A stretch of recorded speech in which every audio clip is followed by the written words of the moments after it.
Nossas decisões são tomadas em pequenos grupos, em discussões, em comissões.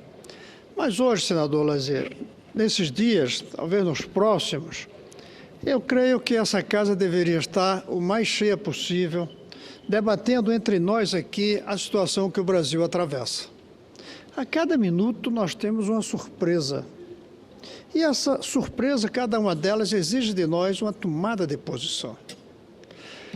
Veja que no domingo, o povo na rua deu um recado a essa casa.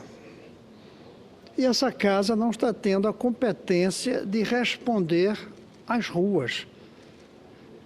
Senador Raimundo, fazendo aquilo que daria legalidade ao que o povo nas ruas está querendo. O povo nas ruas, creio que ninguém tem dúvida, está querendo um novo governo para o Brasil.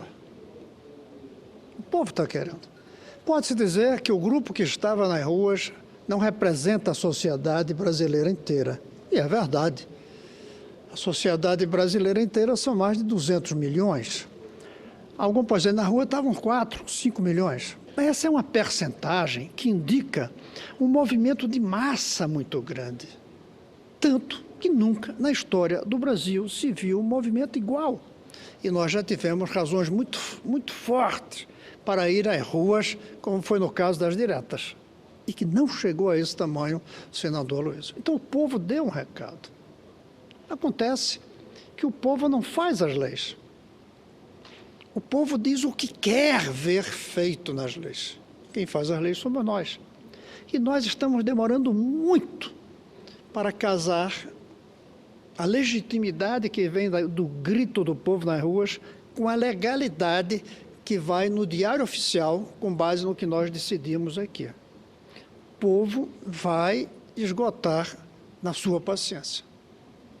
E as pessoas perguntam, em que consiste isso? Primeiro, em algo que já está acontecendo, o descrédito, a desmoralização.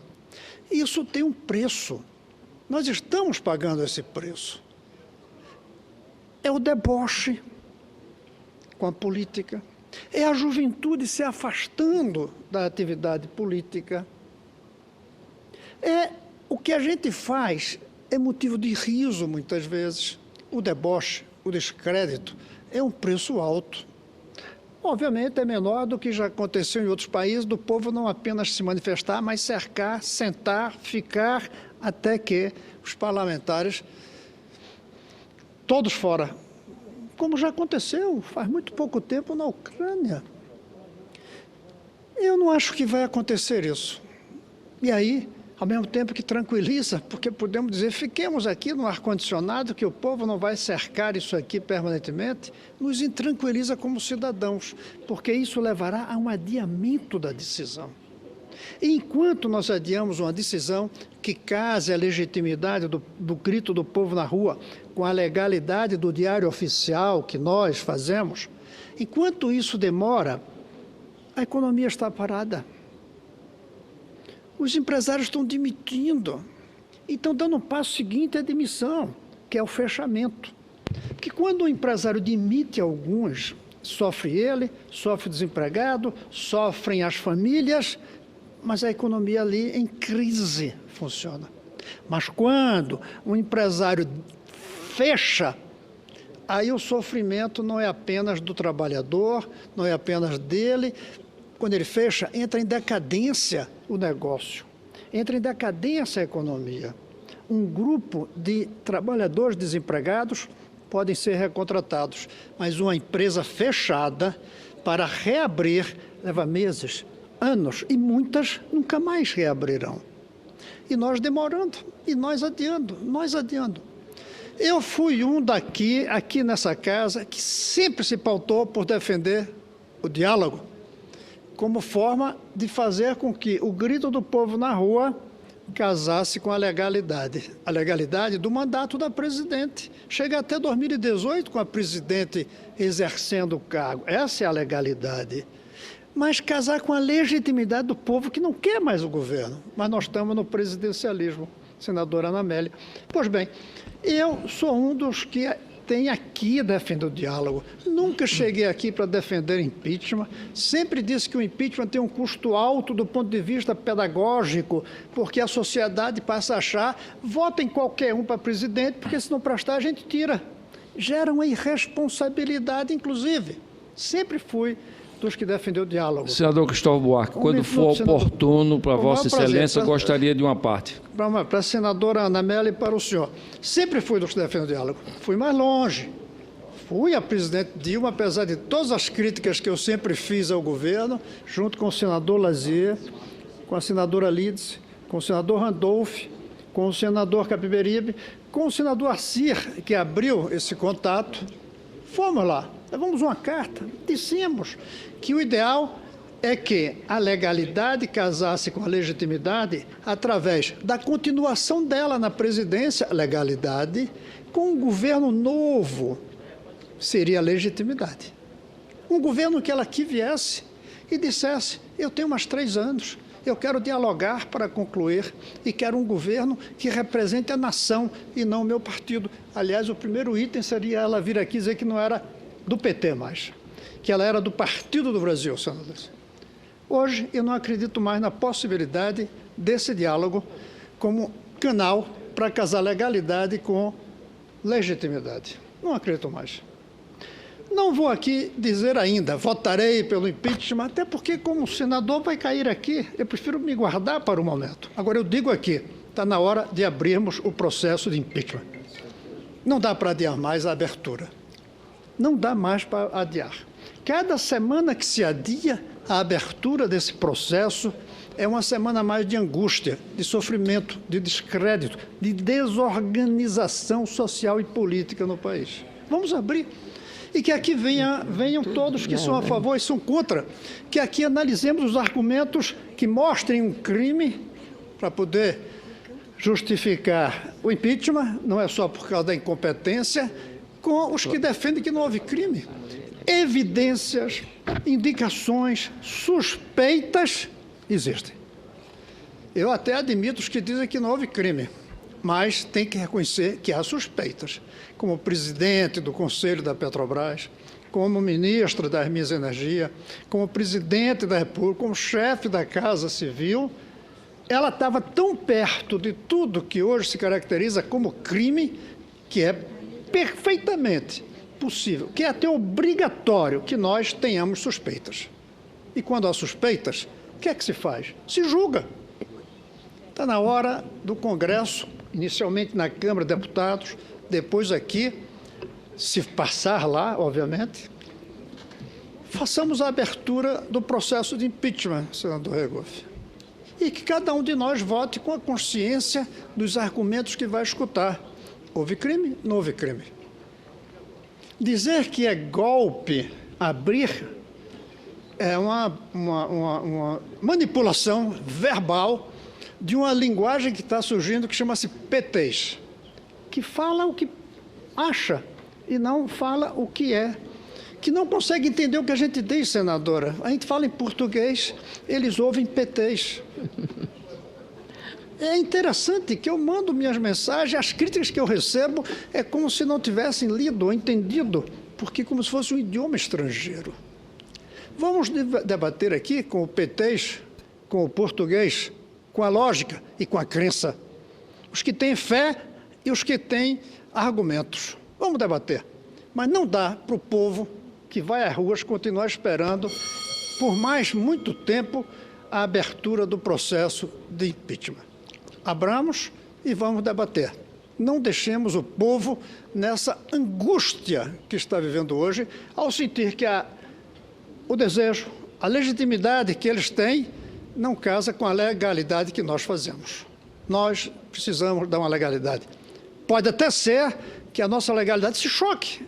Temos argumentos para dizer ao povo, vocês estão errados, vocês foram para a rua por bandeiras equivocadas, a presidente está tudo muito bem com o governo. Tenhamos força, se for o caso, para dizer isso. Mas não deixemos passar mais tempo como se a gente não estivesse escutando o povo. Nós temos o direito, senadora Ana Amélia, de nos contrapormos ao povo e na eleição de 18 que tire todos nós daqui pela eleição, porque nós pensamos diferente deles. É um direito. Agora, não temos o direito de não ouvi-los, não escutá-los, ignorá-los. Isso não temos. E nós estamos, na prática, ignorando. Não dá para ignorar o povo. Até dá para enfrentar, em momentos é bom, necessário, um líder se contrapor ao seu povo e perder a liderança na eleição seguinte. Isso não faz mal, isso é parte do processo democrático. Isso é até sadio, quando um líder pensa diferente dos seus liderados.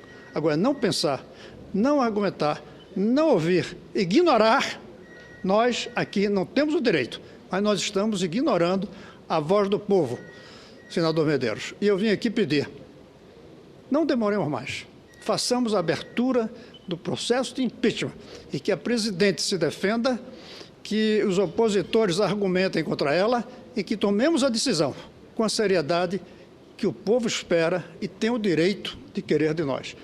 Eu poderia até concluir aqui, senador Lazier, mas eu preciso falar, tem 3 inscritos, a senadora Ana Amélia, o senador Raimundo e o senador Medeiros. Senadora Ana Amélia. Senador Cristóvão, é muito bom sempre ouvi-lo pela serenidade, pela sabedoria, e cada vez que Vossa Excelência chega à tribuna é com base na conversa que tem, no que lê, no que sabe e da experiência que lhe dá essa relevância na política brasileira. Diálogo, senador, só existem quando existe a disposição de fazê-lo, primeiro. Então, é a mesma coisa de que aquele ditado popular que todo mundo entende. Quando um não quer, 2 não brigam. Quando um não quer, não há diálogo. Também vale para o processo da pacificação. Eu quero dizer a Vossa Excelência que eu estou, como Vossa Excelência, extremamente preocupada, porque a crise econômica está se agudizando. 11% de desemprego, senador, inflação de 10%, um país que conseguiu, com sacrifício à população, a estabilidade econômica, é realmente uma situação alarmante. As pessoas estão perdendo o seu poder aquisitivo. Então, eventualmente, um benefício que o governo conceda aos mais pobres, ele é perdido na hora que vai fazer a compra no mercado, de uma semana para outra, porque a moeda desvaloriza. Inflação de 10%, senador. Não é pouca coisa. Nós estamos olhando mais a crise política e Vossa Excelência apontou aqui, empresas estão fechando. O senhor vai aqui em Brasília, que é uma área de serviços, e vê quantas empresas estão fechando em qualquer lugar da cidade. A redução do número de empregos é alarmante em qualquer região metropolitana do país e nas cidades médias e pequenas. E isto realmente é o preço mais amargo, que é o custo social desta crise. Também concordo plenamente com Vossa Excelência, não podemos esperar mais. O próprio governo precisa trazer ao Congresso e debater o impeachment. O impeachment está na lei, e eu, como Vossa Excelência disse, não sou golpista. Impeachment, se está previsto na Constituição, não pode ser considerado golpe. Pode até ser golpe esse tal semiparlamentarismo, semipresidencialismo que estão falando aí. Isso pode ser, porque é casuísmo puro. Mas discutir o impeachment, não. Está na Constituição e devemos fazê-lo para dar voz e vez ao que nós vimos no domingo em todas as cidades brasileiras. Não podemos, como disse Vossa Excelência, dar as costas e fazer ouvidos de mercador ao que as ruas nos disseram neste domingo, senador. Será um desrespeito ao que deseja o povo brasileiro. Muito obrigado, senadora. Nessas manipulações com o PTs, essa língua nova que está surgindo, uma é a definição de golpismo completamente sem conotação com a realidade. Já tivemos impeachment aqui do senador Collor, não foi golpe, foi impeachment, dentro da lei, com o rigor necessário, com o cuidado necessário, e tem que ser com cuidado, se vier para a presidente Dilma. Tem que ser com cuidado, mas abrir processo de impeachment não é golpe. Da mesma maneira, com essa leviandade do conceito de golpe, podia-se dizer que golpe é baixar tarifas para ganhar a eleição, é manipular a realidade, como fez o marqueteiro João Santana, que está preso porque tem contas não declaradas no exterior, mas deveria estar pelo mal que fez ao país, durante a campanha eleitoral passada, ou até mais de uma.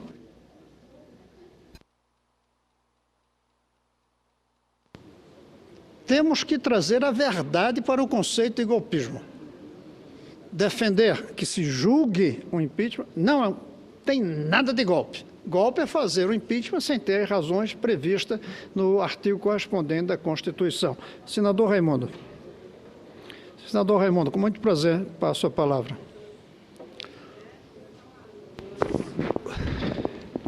Senador Cristóvão Buarque, Vossa Excelência sabe o respeito que eu tenho por Vossa Excelência, em função de ser um estudioso, um intelectual, um acadêmico, mas com a visão de praticidade das coisas que devem e podem funcionar em nosso país.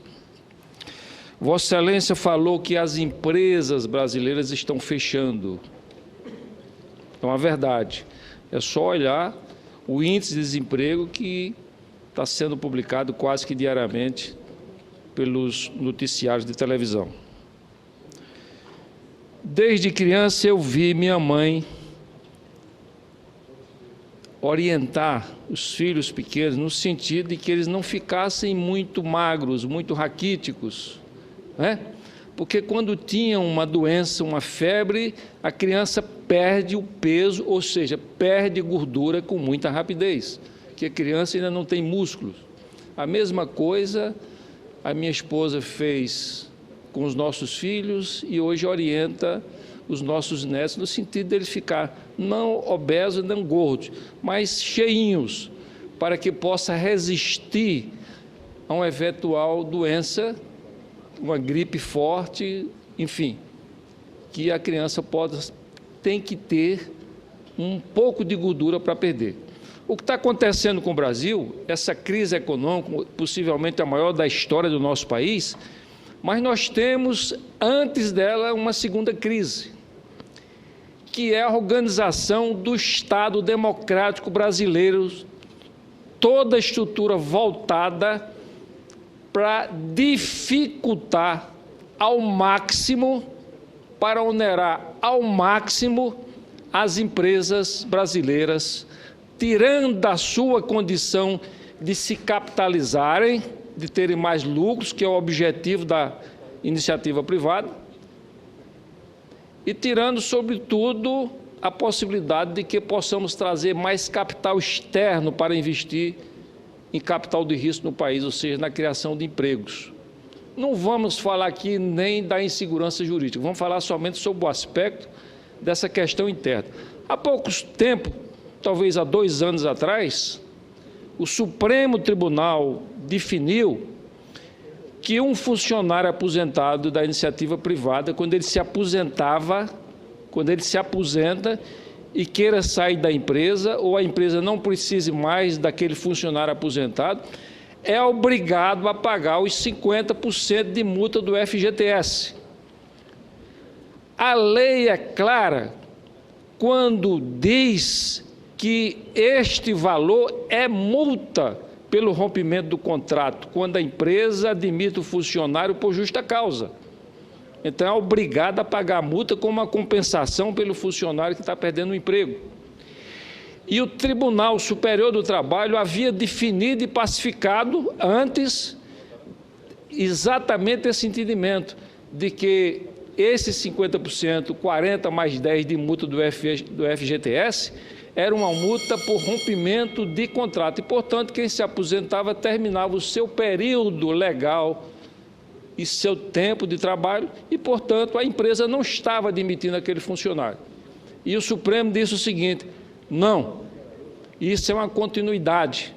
As empresas têm que pagar. Agora, com efeito retroativo, empresas que tinham funcionário com 25, com 30, com 40 anos, então criou um passivo enorme para todas as empresas brasileiras.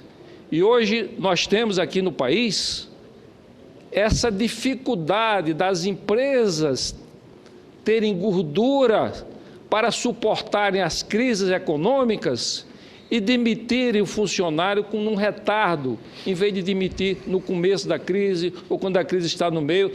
porque ela não tem capital. Nós temos um exemplo, outro dia eu fui informado que a General Motors tem lá, ela está defendendo 18 mil ações trabalhistas. Se ela fosse pagar esse passivo trabalhista, hoje o capital, o patrimônio líquido da empresa não dava para pagar. Então veja a situação em que as empresas brasileiras estão vivendo. Nós estamos perdendo, a iniciativa privada está perdendo dia a dia a capacidade de gerar os empregos que o país precisa. É como se houvesse um pacto, senador Cristóvão Buarque, entre todas as instituições públicas brasileiras, um pacto para manter o Brasil de forma subdesenvolvida eternamente. Eternamente o Brasil é obrigado a ser um país subdesenvolvido, porque os instrumentos econômicos que um país tem para se desenvolver, eles não podem ser utilizados na sua plenitude. Então, portanto, eu queria fazer essa parte e lembrar, senador, inclusive dar um exemplo prático de estatística. Hoje, nos Estados Unidos, um trabalhador americano, ele produz 4 vezes mais riqueza do que um trabalhador brasileiro. E com previsão do ano 2030, produzir 6 vezes mais do que um trabalhador brasileiro. E o americano não trabalha mais do que o brasileiro. E o americano não é mais competente do que o brasileiro. Haja visto o exemplo da Embraer, né, que é uma das empresas mais eficientes, mais respeitadas no mundo. Tudo aquilo planejado, pesquisado por engenheiros brasileiros. Então, nós somos capazes, mas os trabalhadores brasileiros precisam ter a segurança de trabalhar em empresas sólidas, empresas não protegidas, não incentivadas de forma exagerada pelo governo, mas protegida no sentido social. A empresa não é do dono, não é do proprietário, não é dos seus acionistas, a empresa pertence ao país, a empresa é um instrumento de promoção social e econômica. Portanto, ou o Brasil muda essa visão de que a empresa privada tem que ser dificultada, perseguida, ou então seremos eternamente um país subdesenvolvido. Muito obrigado, senador. Senador Raimundo, espero ter mais tempo, porque creio que é muito importante, senador. O senhor traz algo aqui de uma grande oportunidade, que é saber o day after, o dia seguinte, a resolução desse impasse da legalidade e da legitimidade. Está na hora, senador Medeiros, de começarmos a pensar no debate sobre o impeachment. Aliás, começamos a pensar sobre o debate, não, começamos a debater na concretude do plenário e saber o que vai ser feito com o presidente que assumir no lugar, se o impeachment for aprovado. 3 presidentes, senador Raimundo, 3 vice-presidentes assumiram em momentos parecidos como esse na história recente. O presidente Sarney, ele era vice. Ele substituiu o presidente Tancredo Neves. E que fez o Sarney? Cumpriu a ideia da transição para a democracia, que o povo estava na rua quando pediu as diretas. Ele fez o que o povo na rua queria, até contrário, talvez, a algumas das posições políticas dele nos anos anteriores. Que fez o Itamar? Cumpriu o que o povo na rua queria quando assumiu na substituição ao, então, presidente Collor. O presidente Temer, se assumir, ele deve ter alguns compromissos que estão no sentimento do povo. O primeiro, senador Raimundo, é retomar a credibilidade para a presidência. Esse é o primeiro. O presidente Temer, se houver impeachment, não estou dizendo já como fato, ele, quando acordar, na hora de colocar o pé no chão, de manhã cedo, ele deve pensar qual é o pé melhor para dar credibilidade ao Brasil. Qual é a gravata melhor para dar credibilidade? O que é que eu vou falar para retomar a credibilidade? Que lei eu vou assinar para tomar credibilidade? E o segundo, fazer alguns pactos. E um dos pactos é pela empregabilidade, porque o povo precisa do emprego. O povo está indo à rua por indignação com a corrupção, mas também por sofrimento com o desemprego, com o país indo ladeira abaixo, com a decadência em que o país está envolvido. Tem que ter um pacto pela empregabilidade. E aí, senador Raimundo, na linha do que o senhor traz, vai ter que mudar as regras das relações trabalhistas. As regras trabalhistas que nós temos hoje é de um tempo que não havia máquina de escrever elétrica. Não havia, foi inventada a máquina de escrever elétrica anos depois. Hoje, não só tem máquina de escrever elétrica, hoje tem computador. Hoje a gente fala e aparece o texto escrito, sem precisar nem de digitar. Hoje a gente escreve num idioma e aparece no outro idioma, no outro lado do mundo, sem precisar de intérprete. Foi do tempo do motorista. Começa a haver automóveis sem motorista. Tem que haver uma forma de beneficiar mais ao trabalhador com a atualização das leis antigas, que não foram feitas de acordo com a realidade da estrutura social e econômica e tecnológica, na linha do que o senhor falou. Tem que haver um pacto pela empregabilidade e tem que entender que essa empregabilidade não pode ignorar a realidade científica e tecnológica dos tempos de hoje. Nem pode ignorar a globalização comercial que faz com que os produtos sejam comercializados, queiramos ou não. Então, o senhor traz aqui uma dimensão que a gente vai ter que se debruçar logo. É o dia seguinte. Senador Medeiros. Senador Cristóvão, eu tenho dito que a saída da presidente Dilma não é a solução. Mas sem a saída dela, não tem solução alguma. Eu vi a irritação de algumas pessoas na manifestação com a oposição, a irritação com a oposição, que logo o PT se apressou em dizer, não, é uma indignação contra todos. Não. Na verdade é o seguinte, eu sinto que a população está assim, está um pouco irritada assim com esse legislativo por não já ter tirado esse governo. Essa é a irritação.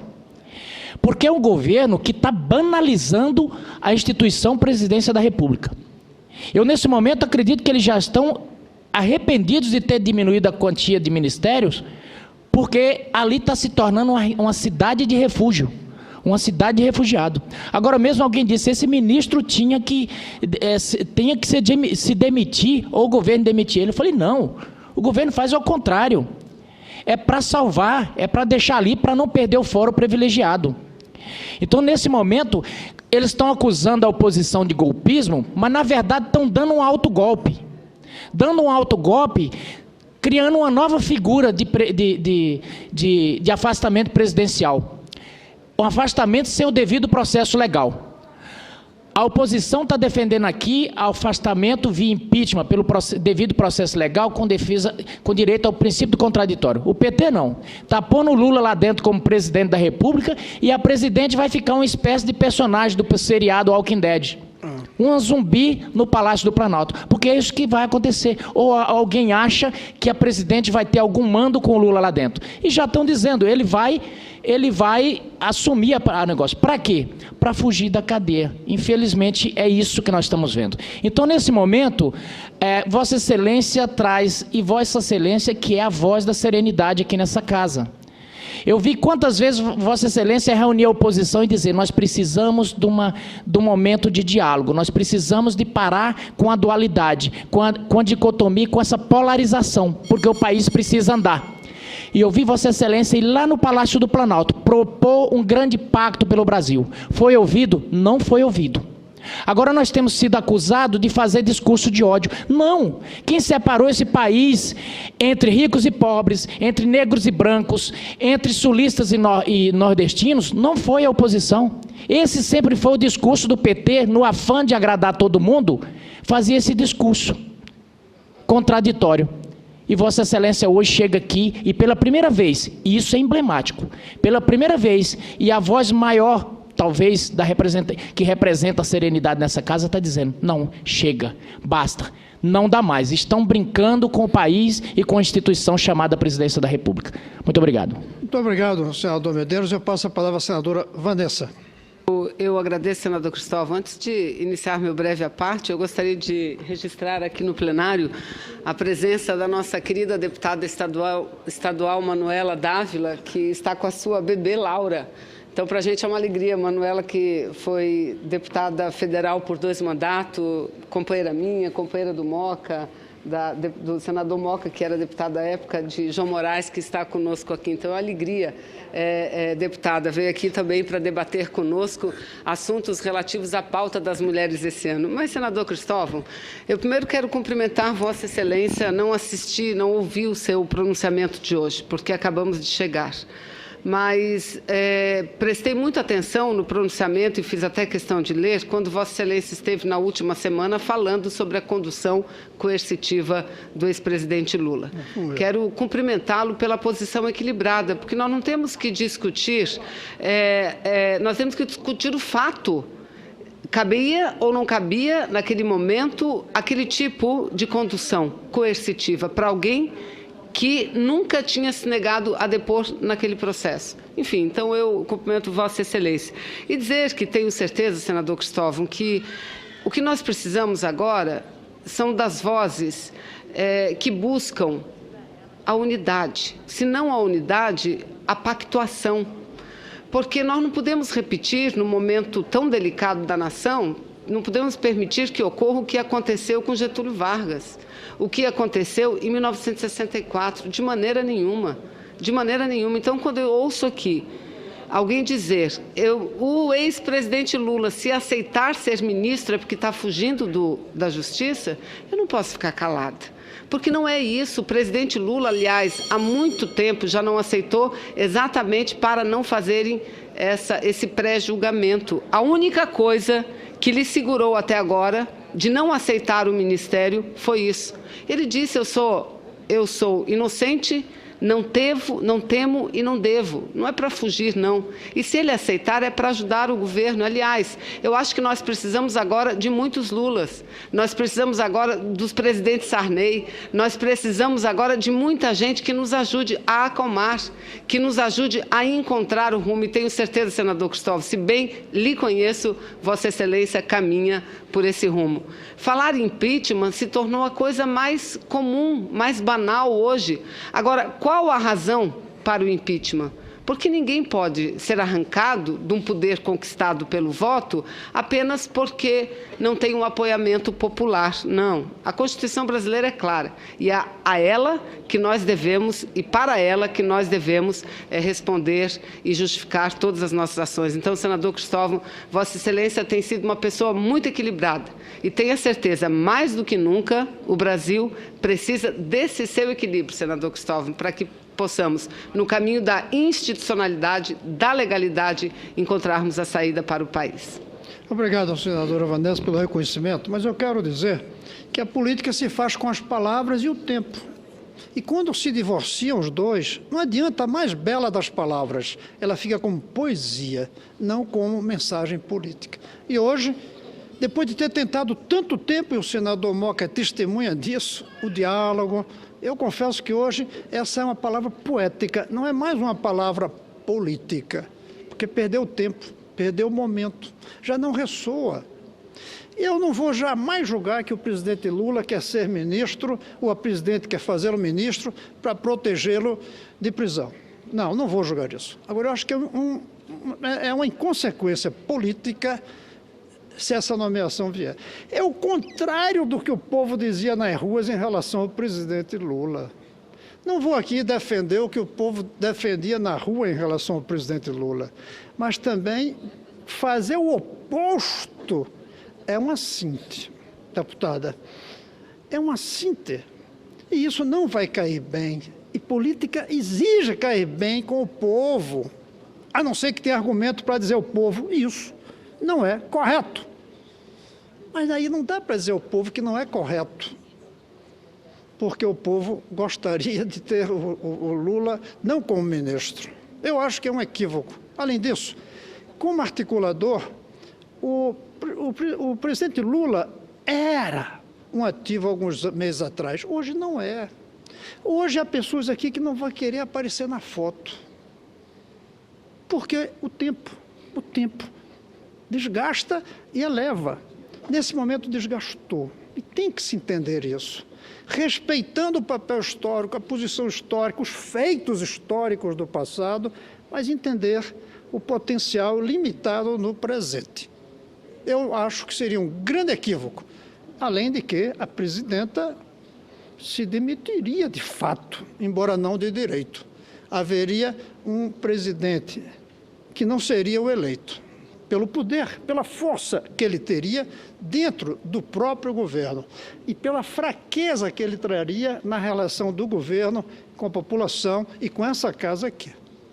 Ele não traria força para o diálogo. E eu tentei muito o diálogo do presidente Lula com as forças que a senadora Vanessa falou. Tentei um encontro dele com o Fernando Henrique Cardoso mais de um ano atrás. Liguei para a CNBB, liguei para a OAB, liguei para empresários, dizendo, sentem-se. E o Lula, aparentemente, esnobou esse encontro naquele momento. Agora ele procurar, ele vai ter dificuldades em ter reciprocidade nesse debate. É isso, senhor presidente, que eu tinha para falar, agradecendo muito à parte. Mas chegou a hora de abrirmos o impeachment. E não estou dizendo ainda como votarei. Quero me dar o direito de ouvir, para julgar, como jurado que eu serei. Mas não dá mais para manter fechado o processo. Está na hora de abri-lo. E, na abertura, buscarmos os argumentos para justificar dentro da lei, dentro da Constituição, aquilo que o povo está pedindo nas ruas. Perfeito. Eu espero dar minha contribuição a esse país, fazendo aquilo que eu achar que é o correto, do ponto de vista da minha consciência, para unir a legitimidade do povo com a legalidade nossa. As ruas com o diário oficial. O povo não coloca as coisas no diário oficial, mas grita no ouvido da gente para que nós levemos em conta. E convençamos a opinião pública, o povo nas ruas, para mostrar que estão errados, ou percamos a próxima eleição, que não se morre de perder a eleição, e você pode sair de uma derrota eleitoral até engrandecido, até maior, querida Manuela, se você enfrenta a opinião pública, e tem que enfrentar, mas o ideal é que casemos. Casemos a legitimidade do grito do povo com a legalidade do diário oficial que nós escrevemos aqui dentro. É isso, senhor presidente.